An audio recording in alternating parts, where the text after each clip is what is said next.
अपने दीन का सौदा होने नहीं देना, हुजूर पाक की मोहब्बत में कोई कमी आने न देना। मैं तो कहता हूँ उस खच्चर से ज्यादा गैरतमंद कौन हो सकता है जो मदीने तैयबा का है। गधा जिसको आप कह सकते हो या घोड़ा जिसको कह सकते हो, इन दोनों के बीच में एक नस्ल होती है खच्चर की। खच्चर हुजूर पाक सल्लल्लाहु ताला अलैहि वसल्लम के पास एक खच्चर तोहफे में लाया गया था खैबर की जंग में। हुजूर पाक ने कबूल किया। यहूदियों का इलाका है खैबर, वहां हुजूर पाक सल्लल्लाहु अलैहि वसल्लम की बारगाह में जब ये हदियतन आया, और वो हदिया जिस पर हुजूर ने सवारी की, जिंदगी भर मेरे आका सल्लल्लाहु अलैहि वसल्लम जिस खच्चर पर सवारी करते रहे, ये तोहफे में आया था। जानते हो जिस वक्त ये खच्चर हुजूर की बारगाह में हदियतन पेश किया गया, नबी पाक सल्लल्लाहु ताला अलैहि वसल्लम से वो अपना सर हिला हिला करके बात कर रहा था और हुजूर मुस्कुरा रहे थे। साहबा ने पूछा, आका ये क्या कह रहा है? सुनो तवज्जो, हम उम्मत हैं और हुजूर पाक सल्लल्लाहु ताला अलैहि वसल्लम से मोहब्बत करने की बात करते, अशरफुल मखलूकात जानवर नहीं, लेकिन एक जानवर नबी पाक सल्लल्लाहु अलैहि वसल्लम के दरबार में क्या कह रहा है? हुजूर फरमाते हैं, ये खच्चर मुझसे कह रहा है, आका अब तक मैं एक यहूदी की मिल्कियत में था, मेरा मालिक यहूदी था और उसी के घर में रहता था, वो मुझसे सामान लदवाता था इधर से उधर, लेकिन या रसूल अल्लाह सल्लल्लाहु अलैहि वसल्लम जब कभी वो मेरी पीठ पर बैठना चाहता मैं गिरा देता, मैं बैठने नहीं देता था।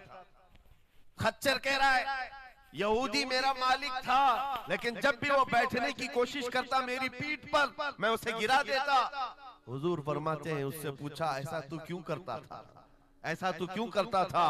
सुनो मेरे अजीजों, खच्चर कहता, आका मैं उन खच्चरों की नस्ल में हूं कि मेरे बाप दादाओं की पीठ पर अल्लाह के नबी सवारी किया करते थे, बनी इस्राइल के अंबिया सवारी करते थे, और उनकी नस्ल का मैं आखिरी खच्चर हूं, और सिलसिले अंबिया में आप आखिरी नबी हैं।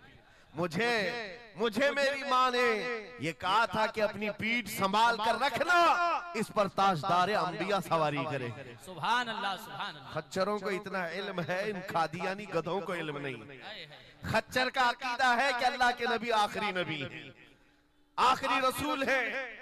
मेरे अजीजों, अपनी पीठ को संभाल कर रखा कि कोई और बैठने ना पाए, कि अल्लाह के रसूल बैठने वाले हैं। और उसके बाद आपको पता है उस खच्चर पर सवारी सिर्फ रसूलुल्लाह ने फरमाई, और वो खच्चर कितना गैरतमंद था, कितना गैरतमंद था कि उस पीठ पर किसी और आलाइश को और नापाकी को कभी गवारा नहीं किया। और हद तो ये है, हदीसों में मौजूद है, हुजूर पाक सल्लल्लाहु ताला अलैहि वसल्लम की जब वफात हुई तो ये जिंदा रहा, लेकिन जानते हो सिर्फ 3 दिन के बाद बीरे गरस एक कुआं है जिसमें छलांग लगाकर ये जान दे दी कि अब इसके बाद कोई नहीं बैठेगा जो रसूलुल्लाह की सवारी है। मेरे आका सल्लल्लाहु ताला अलैहि वसल्लम से निस्बत का एहतराम जानवर इतना करते थे, तुम्हारी निस्बत तो उम्मत की है, तुम्हारी निस्बत उम्मत की है। क्या तुम्हें यह ज़ेब देता है कि जिन आंखों को तुमने संभाल रखा है, मेरे आका का दीदार करना है, तो इन आंखों को गलाजत में कैसे हम डाल सकते हैं, कैसे बेहयाई में डाल सकते हैं?